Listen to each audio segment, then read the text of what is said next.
Bien, pues vamos a continuar en esta mañana con el Evangelio de Juan.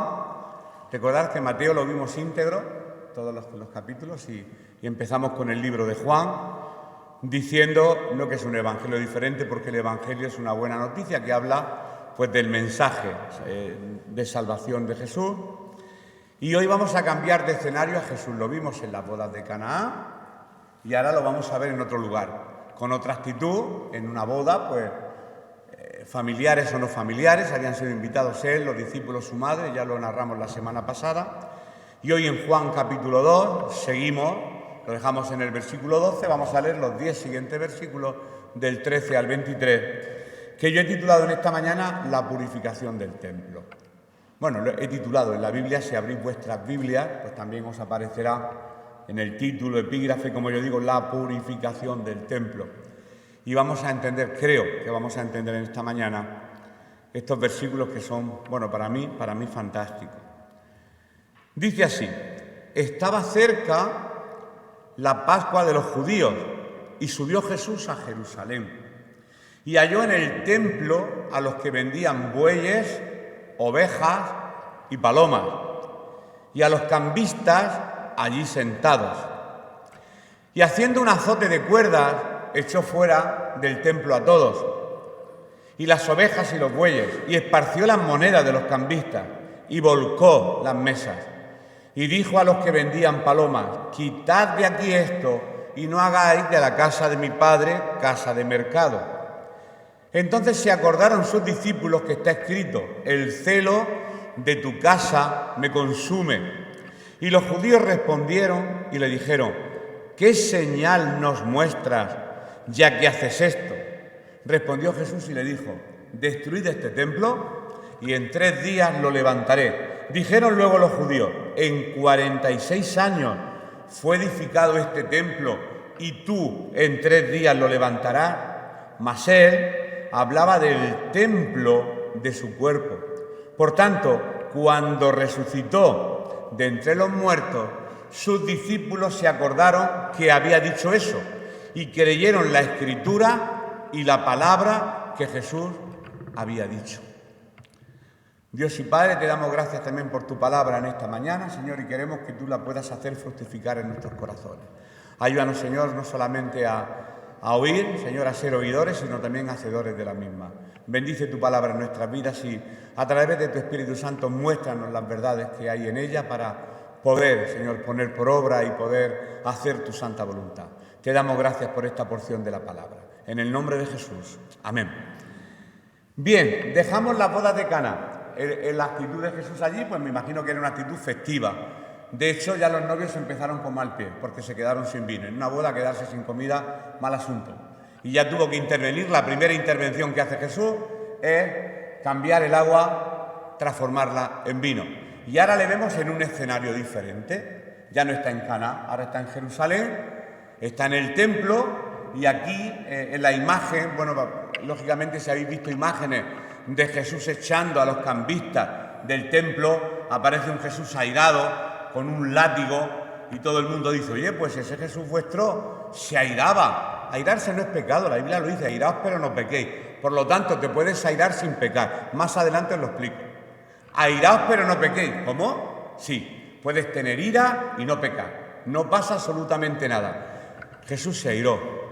Y ahora vamos a desmenuzar poquito a poco esto que hemos leído. En ningún momento dice que golpea a nadie, sino que él lo que hace es tirar, volcar las mesas de los cambistas. ¿Sabéis lo que son los cambistas?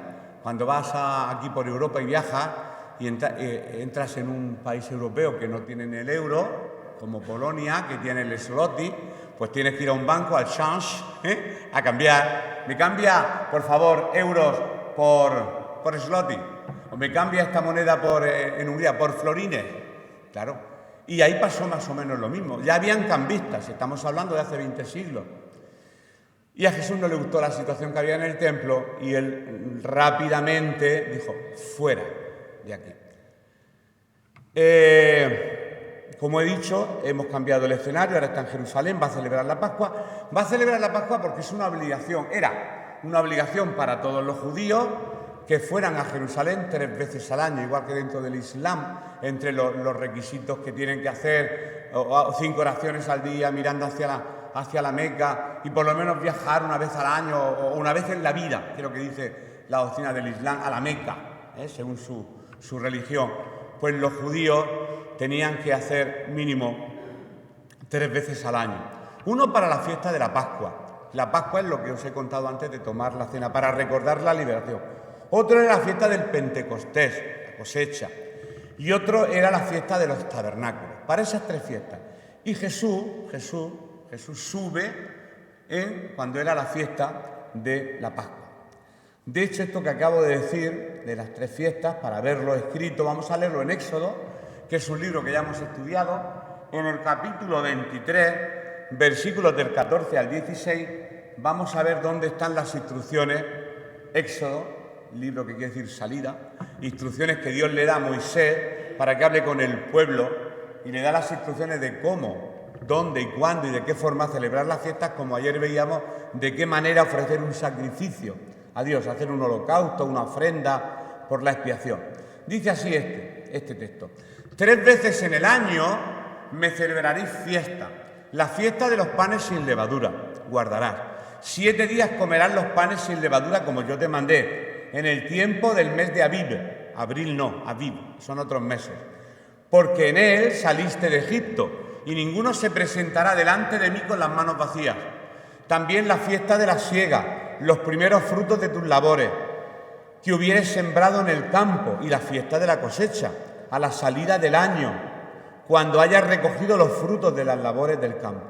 Por lo tanto, lo que estaban haciendo Jesús incluso era respetando lo que estaba escrito en las Escrituras. Jesús está a la misma altura que la palabra de Dios.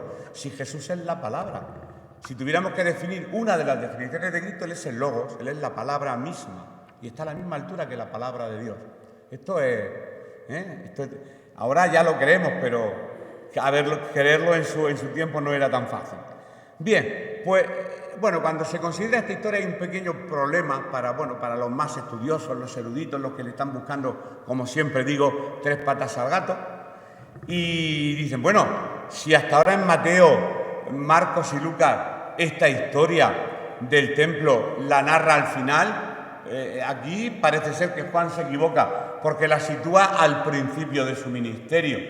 Bueno, no vamos a discutir eso, vamos a ver la parte teológica, la parte espiritual. La cronológica, pues no tanto. Daros cuenta que esto se escribe hace 21 siglos, no en Occidente, sino en Oriente, con otra mentalidad, otra forma de género literario distinto. Nosotros tenemos una escritura completamente distinta. Nuestras metáforas, nuestros símiles y esas cosas, y los orientales escribían de otra. Bien, esto es importante para entender cosas. Voy a dar rápidamente una breve explicación de esta aparente contradicción y ya entramos en materia. Repito, en los evangelios sinópticos, los que están desde el mismo punto de vista, Mateo, Marcos y Lucas, este evento parece ser que sucede al final del ministerio. Antes de ir a la cruz, pues Jesús entra en el templo, lo purifica y demás. Pero, según este cuarto evangelio, el de Juan, el que acabamos de leer, Juan lo ubica al principio. Se dan varias respuestas. ¿Por qué puede ser? ¿Por qué no? Yo jamás me entretengo en estas cosas, pero bueno, por curiosidad y porque la palabra de Dios creo que hay que estudiarla y escudriñarla, pues lo hago para tener un poco más de conocimiento. Se sugieren varias soluciones a este problema.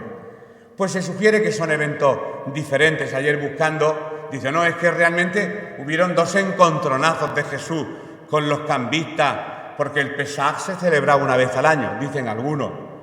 Otros, por ejemplo, digo San Agustín, y quizá algunos pueden pensar, bueno, San Agustín, referente a este asunto, dice lo siguiente: se sabe, dice él, esto no es palabra de Dios, es palabra de San Agustín, que esto no lo hizo el Señor una sola vez, sino en repetidas ocasiones. Pero Juan, el apóstol, solo refiere este hecho concreto, y los otros 3 evangelistas hablan de su repetición. Esto está en un libro, Pons Evangelium, bueno, un escrito que tiene San Agustín. Yo he estudiado a claro, la Iglesia Católica como santo, yo lo he estudiado como filósofo, porque realmente es un filósofo dentro de la Iglesia, se le considera un filósofo. Otra explicación que se le da a este texto, bueno, pues que cuando Juan muere, todos sabemos dónde muere Juan, en Grecia, en una isla que se llama Patmos, muere de anciano, no había terminado de ordenar. Los que escriben libros siempre llevan notas, escriben, y ellos hacían notas, y había lógicamente que ordenar sus escritos, y dicen que bueno, que pusieron este episodio que ocurrió al final, lo colocaron al principio. Mira, para no liarnos más, porque la palabra esta es muy maravillosa, para mí, a mí me encanta, la explicación que yo le encuentro, porque esto lógicamente queda al gusto del consumidor, del cristiano, ¿qué más da si fue al principio, si fue al final? El caso es que ocurrió, Jesús se indigna por una actitud que no es correcta. Yo personalmente creo que es irrelevante y que los hechos, los orientales no lo escribían de forma cronológica. No sé si habéis visto en algunas películas que dice 3 meses antes, 3 meses después, y te van llevando del pasado al futuro, al presente, están haciendo. Pues en las Escrituras se destacan los hechos más importantes. Y este hecho Juan lo consideró importante y lo colocó al principio. Pero el que lo colocara al principio de sus escritos no quiere decir que cronológicamente ocurriera al principio. Teológicamente ocurrió, cronológicamente no se sabe. Dejamos a los eruditos de lado y vamos a ver lo que el Espíritu Santo del Señor nos quiere decir en esta mañana con respecto a estos textos. La indignación de Jesús. Jesús se indigna, se aira. Como he dicho, la ira no es pecado. Y hay gente que dice, sí, bueno, depende. Airaos pero no pequéis, porque la ira tiene una doble cara. Si tú te airas porque cargan contra ti, lógicamente cuando cargan contra nosotros nos airamos y pecamos, porque podemos insultar, devolver la pelota, devolver la herida. Pero si vemos ahí fuera en la calle que cogen a una anciana de 95, 96 años y la tiran contra el suelo y le roban una cartera, ¿nos quedamos tan tranquilos o nos indignamos? Nos indignamos todos y cada uno de los que estamos aquí. Indignarse no es pecado. ¿Quién ha dicho que indignarse es pecado? No es pecado. Hay que saber separarlo. Y Jesús supo separarlo muy bien. El celo de su casa le consume. Y él le dio rabia lo que estaban haciendo. Pero no hay una actitud de ira contra, sino contra la actitud que no, contra las personas a las cuales posteriormente y anteriormente le había estado predicando el Evangelio de las Buenas Nuevas. Hemos leído eso, que estaba cerca, la Pascua de los judíos, sube Jesús a Jerusalén y halla en el templo a los que venden bueyes, ovejas, palomas y a los cambistas allí sentados, haciendo el negocio del siglo. Por desgracia, esto ha ocurrido. Hay personas que con la buena fe de otras y sus creencias, pues se han hecho artículos. Si te llevas esta botellita, pues no sé, te traerá suerte, o este aceite recogido de ahí, ¿cómo se llama?, del huerto de los olivos, para que unjas en la iglesia. ¿Cuánto valen? No, unos 13 euros nada más. Y sabemos que se puede negociar con las cosas santas, se puede hacer negocio, y de hecho se hace. No nos escandalicemos, es muy humano. Y el amor al dinero está a flor de piel en muchas personas. Y eso fue precisamente lo que al Señor le molestó. Que un lugar de oración, un lugar de recogimiento, un lugar de...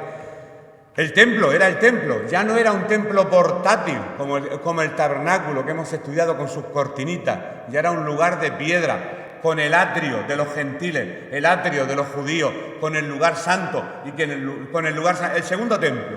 En este caso estamos en el segundo templo ya. En otra ocasión quizás hablaremos de los templos y de lo que están esperando los judíos de construir el último templo antes de la venida de Jesucristo. Y en su celo él dice, quitad esto de aquí, por favor. Y ahora vamos a entenderlo, quitadlo. Porque no podéis convertir la casa de mi padre en un mercado. Todo barato, vendo bueyes.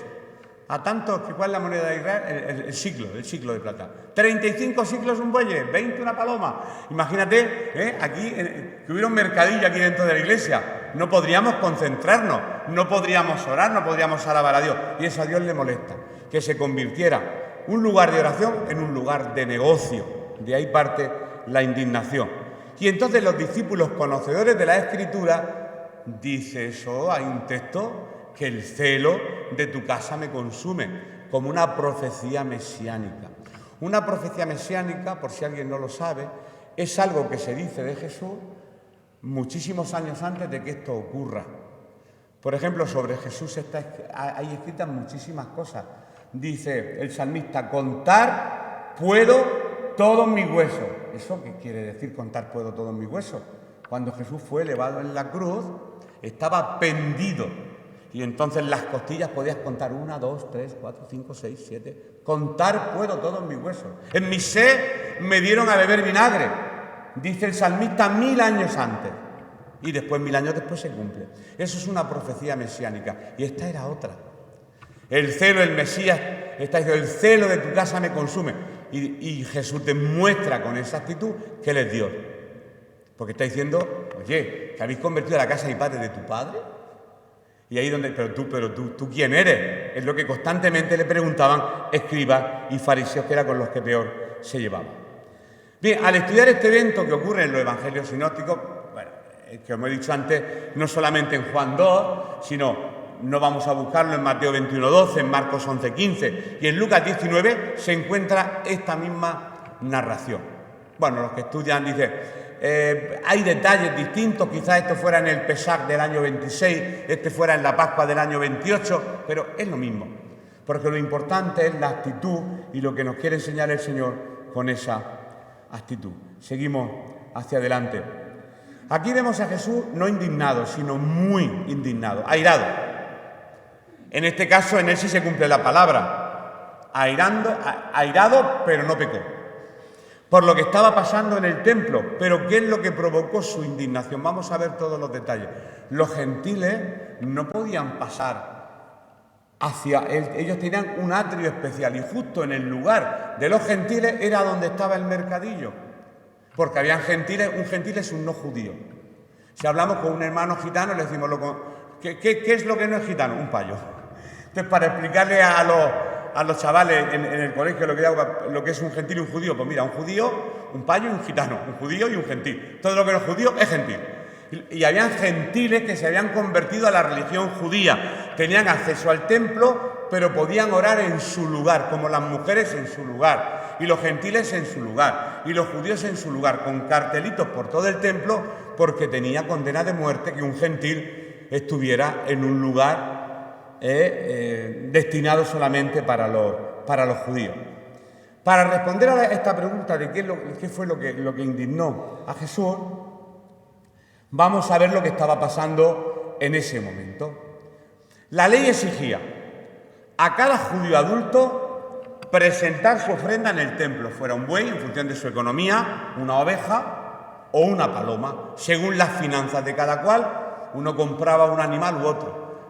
Y bueno, vinieron judíos de todas partes a Jerusalén con distintas monedas.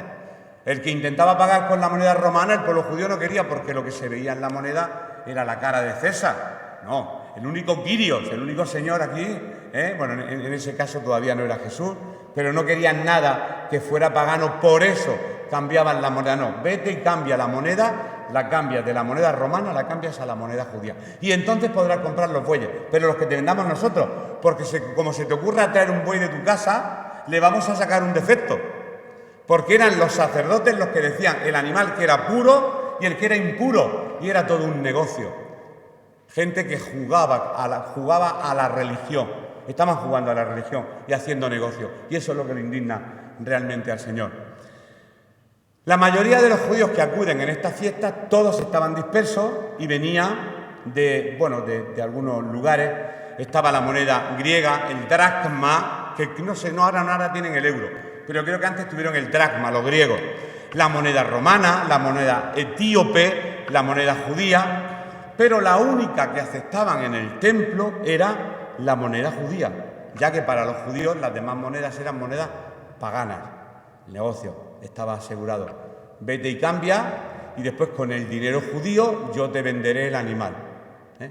Ni con tu moneda puedes comprar, ni con tu animal puedes ofrecer sacrificio. Será, y lo que yo te dé por el cambio, porque yo no sé, por un ciclo, cuántas monedas me tienes que dar. Y ahí, esos los que habéis viajado por Europa, a lugares donde no existe el euro, ahí está el negocio. En el cambio de la moneda está el negocio. Y si no, hazlo a través de un banco y verás, se te queda en nada el cambio de la moneda. O sea, la usura ha existido toda la vida. Sigo hacia adelante. Todo judío que se presentara en el templo tenía que cambiar sus monedas extranjeras por moneda judía. Sin embargo, lo hacían pagando más del valor real, porque los cambistas precisamente vivían de esto. No estaban ahí por amor a Dios, ni por amor al templo, estaban por amor a su bolsillo y por amor a su negocio, y estaban negociando con las cosas santas. Estoy respondiendo a la pregunta que hice al principio, ¿por qué Jesús se indignaba? Y esto era necesario porque adentro del templo estaban a la venta los animales que se ofrecían para el sacrificio. Ya sabemos más o menos, ¿verdad?, lo que son los holocaustos, los sacrificios. Y los animales eran vendidos a mayor precio dentro que fuera. Esto ocurre cuando viajamos, ¿verdad? Cómprate un bocadillo en el aeropuerto, 7, 8, 12, 14 euros. Te lo llevas de tu casa, ¿verdad? 50 céntimos. El negocio en el lugar exacto. Antes, cuando ibas a Francia y volvías con el franco francés, en la frontera te tenías que dejar las monedas que no te servían para nada, o las guardabas de colección. Y aprovechaban para venderte a unos precios abusivos para que dejaras allí la moneda. Toda la vida ha existido esto del cambio y de la usura. Y en la época de Jesús exactamente igual. Quizá hay personas que no miden bien los tiempos y piensan que cuando hablamos de la época de Jesús estamos hablando de los trogloditas o de los dinosaurios. No, eso hace poco, 20 siglos, está aquí al lado. No hace tanto tiempo. Existía la lechuga, el tomate, las ensaladas, el aceite, la gente vestía, antimonio, las mujeres se pintaban, había peluquería y había de todo. Pero, ¿qué pensáis? Es que pensáis que no sitúan bien la época de Jesús, No. Hay niños que me preguntan, claro, entonces, si Jesús es Dios, ¿cómo hubo gente antes que Jesús, muchacho? Porque Jesús vino en un momento de la historia desde la creación y no lo ubican. No es fácil ubicar a Jesús en el tiempo. Y a Jesús tenemos que ubicarlo en el tiempo y en la historia. Sigo hacia adelante. Ahora bien, si a alguna persona se le ocurría comprar un animal afuera del templo, como he dicho, y lo llevaba al templo, antes de entrar había un grupo de inspectores que examinaban a los animales. Y eran demasiado rigurosos a tal punto que generalmente rechazaban a todos los animales declarándolos como no aptos para el sacrificio. Y si no tenían defecto, algunos les sacaban. Mira, este cuerno de aquí es un poco más largo. Y la Biblia dice en Éxodo, en Levítico, que tienen que estar a la misma altura. Y sin defecto, sin ninguna mota, sin ninguna mancha. La piel tersa, suave. Se inventarían cualquier excusa para no quedarse con ese animal, porque te lo voy a vender yo. Y como te lo voy a vender yo, la ganancia me la voy a quedar yo. Es para que veáis más o menos el ambiente que había en el templo. En un lugar donde se venía de todas partes del mundo a adorar al mismo Dios.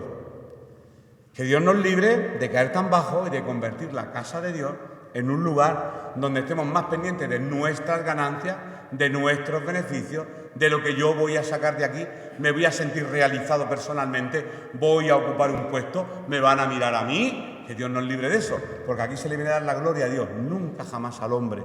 Y ahí radica la indignación del Señor. Por lo tanto, el judío no tenía ninguna posibilidad prácticamente de que le aceptaran un animal que comprara fuera. Y no le quedaba otra, esto lo he copiado de un autor, que ser estafado dentro del templo. Parece que estamos hablando mal ¿no? Estamos hablando de la realidad. Si no, Jesús habría reaccionado de una manera distinta, pero se hizo un azote de cuerdas, un látigo. No le pegó a nadie, pero volcó las mesas. Imaginaron la indignación, las monedas por el suelo. Entonces no existía el billete, las amontonarían, ¿verdad? Los que son usureros, 1, 2, 3, 4, a la gente que le gusta contar el dinero en las mesas. Yo cambio siglos por, no sé cómo se llamaría, por dracmas. Cada uno cambiaría una moneda distinta. Y Jesús lo que hizo fue esparcir las monedas y dispersar a los animales. Y eso fue en el atrio de los gentiles. Sigo hacia adelante. Muchos gentiles que creían en Dios llegaban al templo para adorar. Pero, como he dicho, ellos solamente podían llegar hasta el atrio, permitido para ellos. Y allí justo sabéis dónde se ubicaban. Si viajáis alguna vez a Jerusalén, todavía quedan restos donde podéis ver dónde se ponían los cambistas. Las piedras que intentó el general Tito en el año 70, quiso destruir el templo, como no pudo, robó el tesoro.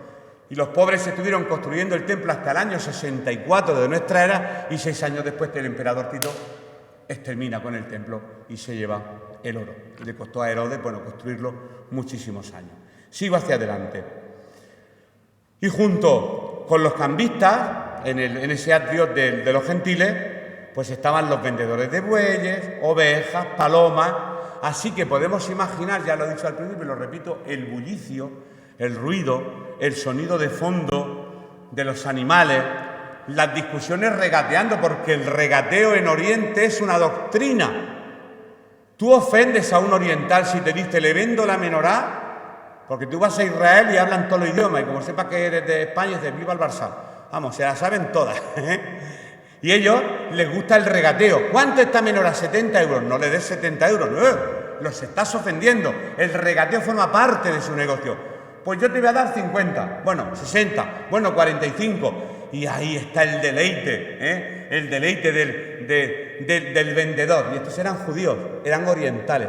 Lo estoy diciendo porque el sonido de fondo era la compra, el regateo, el balido de una oveja, el ruido de un animal. Un lugar imposible para concentrarse en Dios, para poder adorar a Dios. Y ahí fue donde Jesús ya se le fue un poco la cabeza y dijo, ¿qué? No, esto no es para esto, para cambiar, para regatear, esto es otra cosa. Esta es la casa de mi Padre, aquí se viene a adorar a Dios.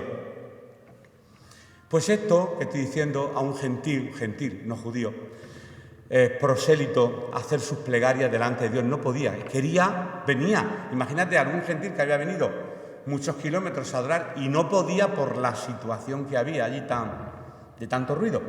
Por eso Jesús indigna, hace un azote de cuerdas, como lo hemos leído, y echa fuera a todos los vendedores.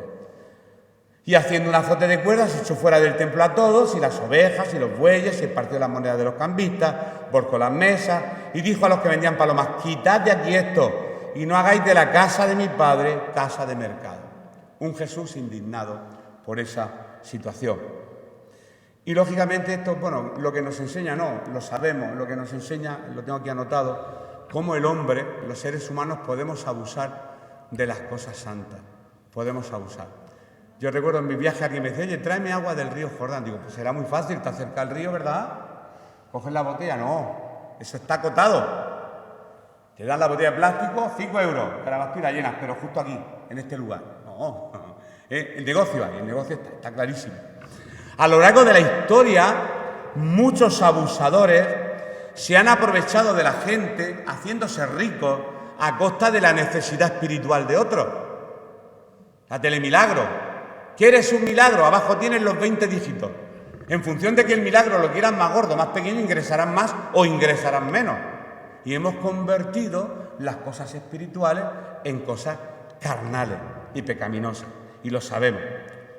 No estoy diciendo en las iglesias, estoy diciendo el ser humano por naturaleza somos así. Gente que se ha hecho rica a costa de la necesidad. He dicho, muchas personas son exprimidas por aquellos que venden los favores de Dios. Hay personas que venden los favores de Dios.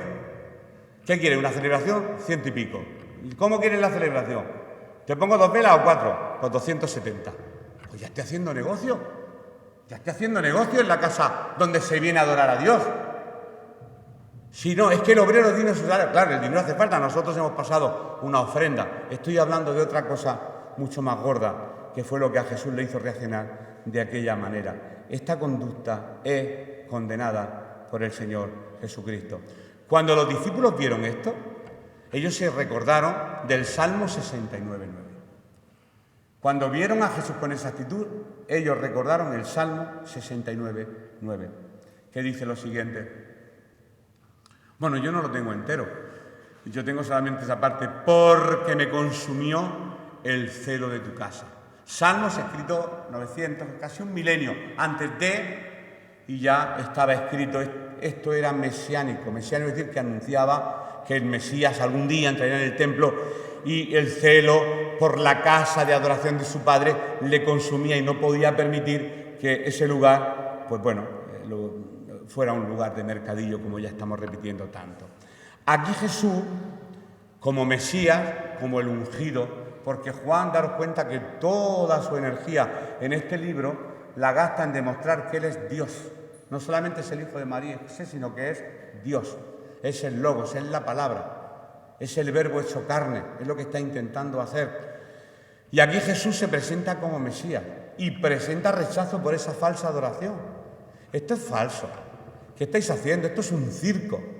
Esto es el circo de los hermanos Tonetti. Aquí no se viene a adorar a Dios. Aquí estáis viniendo a aprovecharos de las almas incautas, a llenar vuestros bolsillos. En sus inicios, en el ministerio, Jesús comenzó en el templo. Esto quiero leerlo. Dejando por sentado que es necesario limpiar primero la casa de Dios antes de querer limpiar el mundo. Claro, vamos a trasladarnos ahora a nuestro siglo. Antes de querer cambiar la vida de nadie, tenemos que cambiar nuestras propias vidas. Nosotros ahora somos los templos del Espíritu Santo. Nuestras vidas, nuestros cuerpos son templos del Espíritu Santo. Por lo tanto, la limpieza tiene que comenzar por nosotros antes de intentar cambiar a los demás. Jesús quiso limpiar el templo para que las personas cambiaran.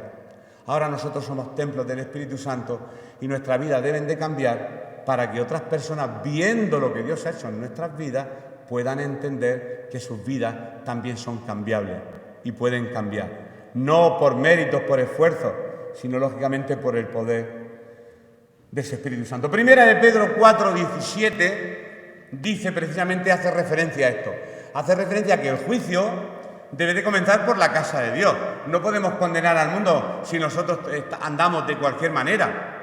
Y nos da igual estar en las cosas santas y llevar una doble vida. No nos puede dar igual. Las cosas santas son santas. Por eso el juicio, la palabra juicio de justicia, quiere decir la balanza equilibrada. Tiene que haber un equilibrio.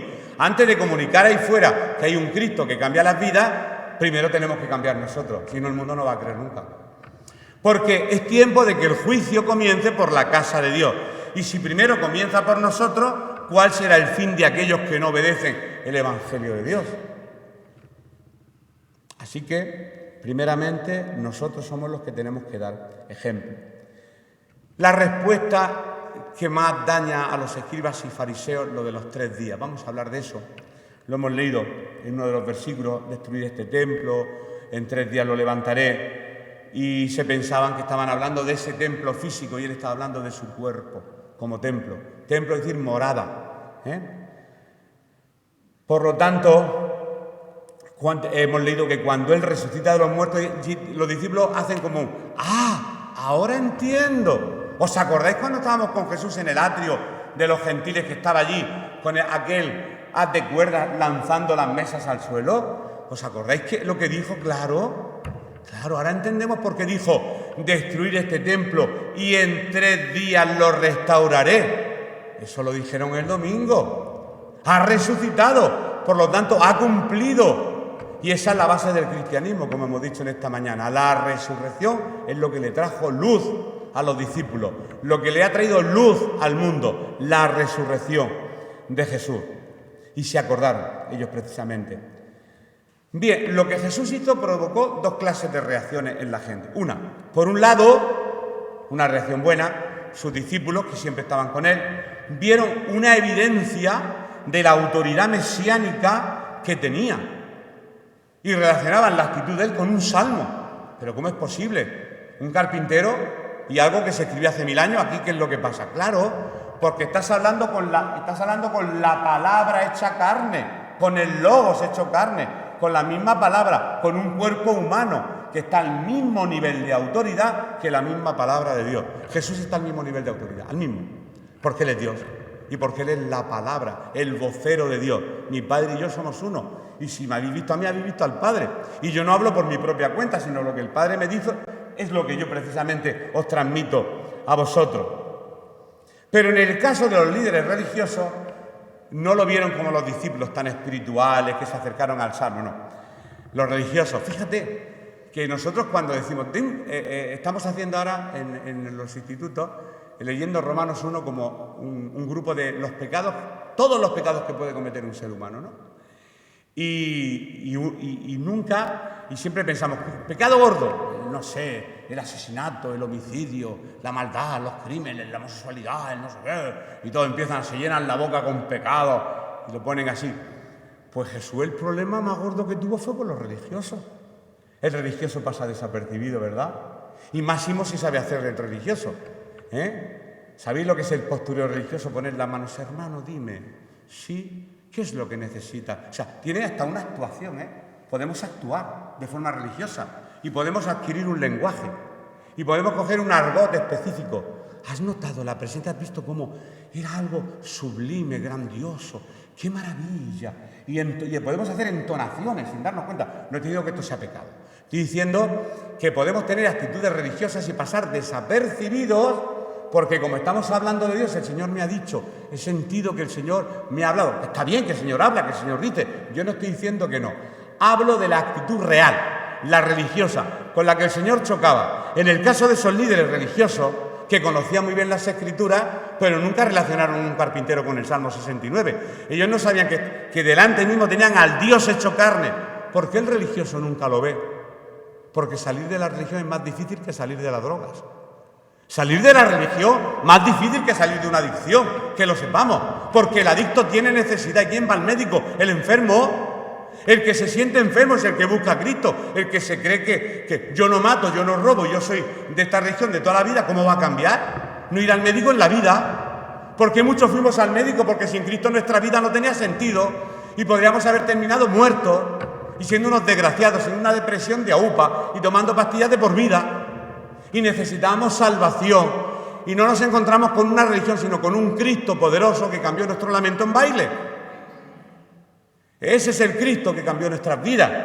Por eso en el caso del religioso casi nunca se entera. El religioso siempre está juzgando. ¿Y por qué se te ocurre sanar en sábado? Si el sábado, según es un día donde no se trabaja. Y Jesús sabía responderle más bien a los fariseos. Me encantan las confrontaciones de Jesús con los líderes religiosos. Yo disfruto. Pero vamos a ver, religioso, si se te cae un burro en un pozo en sábado, ¿no lo coges porque es sábado? Pues claro, porque tienes que trabajar para labrar la tierra, para ganar los duros. Porque la religión es así, tiene una doble cara, una apariencia de piedad, como dice la Biblia, con apariencia de piedad, ¿qué le dice a los fariseos? Sepulcros blanqueados. ¿Qué es un sepulcro? Una tumba. ¿De qué está llena una tumba? De huesos, de mal olor, pero por fuera le echas un poco, lo enjabegas y es blanco. ¡Oh, qué apariencia! Pero por dentro, lleno de huesos, sepulcros blanqueados, generación de víboras y no sé cuántos piropos más. Pues en el caso de los líderes, que Juan llama con el título judío, provocó una molestia a tal punto que le pidieron que demostrara a través de una... Pues muéstranos una señal, venga. Yo estoy seguro que aunque Jesús hubiera mostrado una señal, jamás se habrían convertido. Porque Jesús ya hizo muchas señales. Jesús resucitó muertos, sanó al hombre de la mano seca, una mujer con flujo de sangre, multiplicó panes y peces, hizo muchos milagros. ¿Pensáis que todos los que vieron los milagros se convirtieron a él? Pues no. Pues no. Hay gente que piensa que sí. Gente, si yo viera algo, creería. No, señor. Porque las cosas siempre son al revés, porque tus pensamientos no son los pensamientos de Cristo.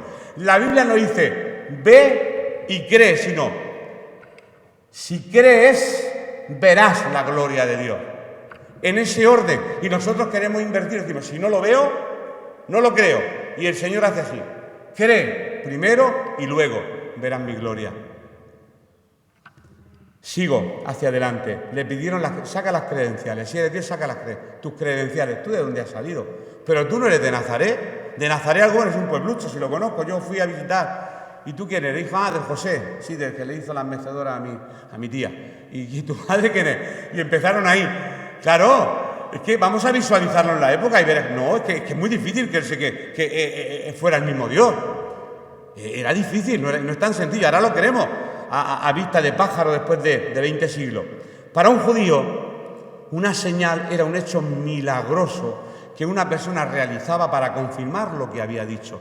Los griegos buscaban inteligencia y los judíos buscaban señales. Eso por raza, por etnia, por cultura. Los griegos estaban ávidos de conocimiento. Por eso en el Areópago de Atenas, que Pablo lo visita, Pablo, muy astuto, recorre y ve pues todas las imágenes.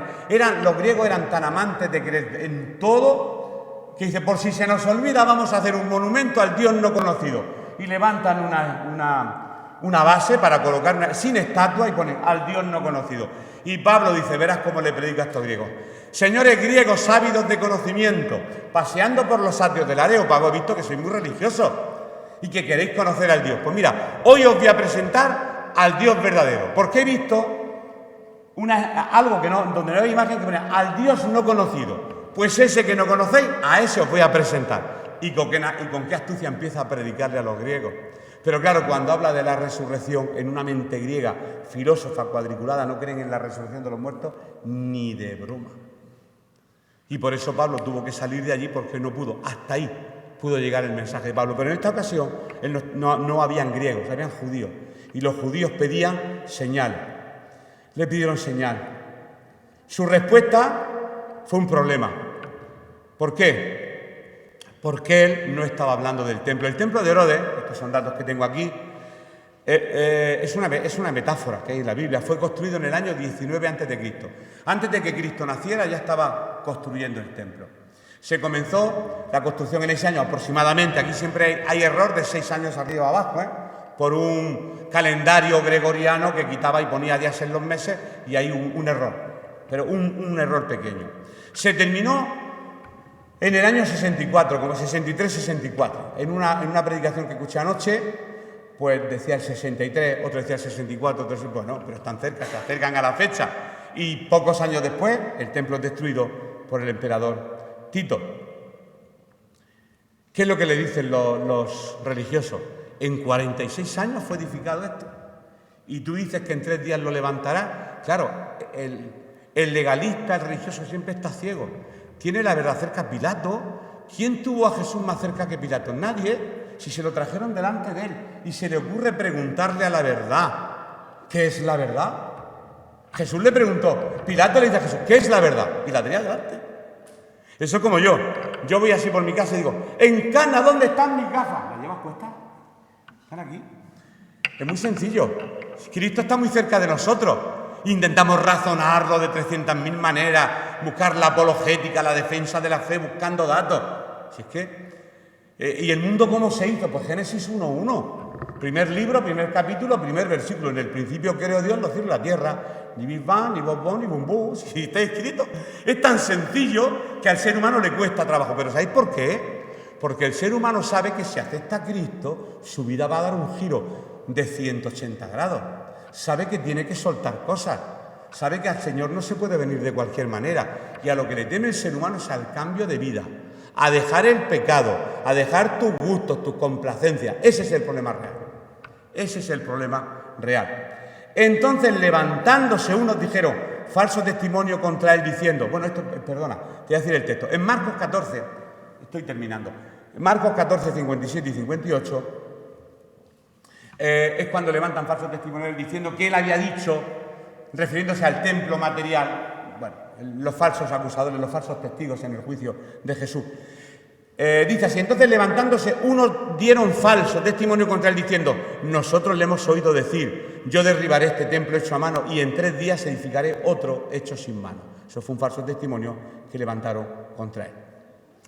El detalle especial se encuentra en las palabras de sus acusadores que afirmaron haber oído a Jesús decir que él derribaría el templo hecho a mano y en 3 días edificaría otro hecho, como diciendo, ¿está loco? ¿Estás loco? ¿Sabéis lo que se atreve a decir? Vamos, un templo que ha costado tanto tiempo hacerlo, con sus adornos y la base, los fustes, los capiteles, los adornos.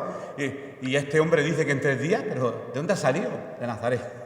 Pues entonces, ya hasta este hombre tiene trastornos mentales.